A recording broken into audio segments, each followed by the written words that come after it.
This is the Padua Podcast Network. Running a Fever, episode 310. Shattering the Yo-Yo. The Temptations.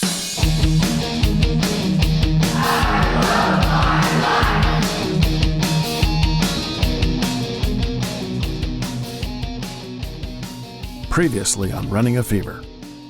Jesus faced temptation all the time, and he had the same urges and feelings that we do as humans. But he didn't go through that temptation alone. God was with him the whole time. God is with us always, even when we face the battle of spiritual warfare against evil. There's nothing that God can't handle. I think the key in my life anyway is to connect with God the best I can. Whatever I do on a regular basis, I'm programming myself to do that. It's a lot of stuff that depends on sleep. And one of them, I think, is you're more stressed. We have a temptation we have to deal with.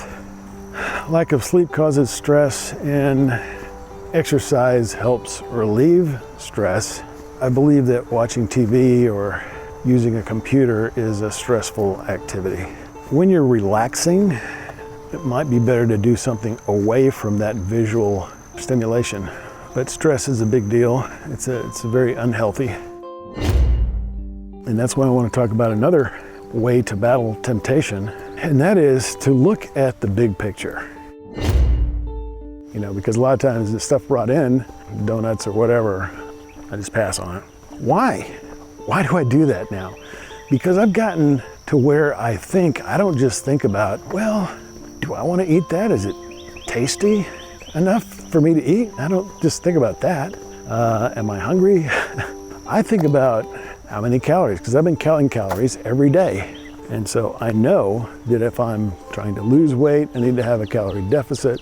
If I'm trying to stay the same weight, I need to have the same calories that I burn. So I look at that donut and I say, well, can I eat just one? If I eat two, maybe that's going to be 600-800 calories. Then what do I got to do to make the rest of the day work out? Am I just eating another shake for lunch and a shake for dinner? To some extent, I think about the health aspect. Is this a healthy food? I mean, donuts are a lot of fat, a lot of sugar, just really concentrated. They're just too expensive in terms of calories. So I think into the future at the results. I think it all the way through. That's how you handle temptation. If I don't work out today, what do I have to do? Well, I have to fit it in somewhere else. Well, I need to get this in. If I can get any extra calorie burn in, not that I'm trying to do that, but if I do, that means it makes it easier for the rest of the day. It's like saving money. It makes life easier financially in the future. You're saving up your calories. So that's the third big way of fighting temptation. Number one, get some help, spiritual. Maintain a good spiritual life and bring in the all-powerful to help you out. And habit and thinking it through. Welcome to Running a Fever. My name is Michael Davis. This is a podcast about fitness, diet, and medicine. My goal is to live a long, healthy, happy, active life right up to the very end. And if that's what you want, you're in the right place. I'm going to talk about my journey on how to get there and the pitfalls, the temptations. I'm better able to handle temptations when I'm healthy. That's not exactly obvious. On its face, that statement might be seen as a mistake that should be stated the other way around. When I'm able to handle temptations, I'm healthy. In fact, both are true. Health decisions are not always logical or even rational. And they may not even be based on feelings, and I mean physical feelings. It may not be that I feel the need to burn some energy, so I go out for a run. It may just be that I'm sad and want to do something that doesn't make me sad.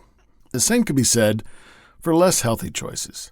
I'm driving down the road and happen to pass a Krispy Kreme, and on the spur of the moment, as they say, I turn around and get a 6 of crullers. A 6? Yes, a 6.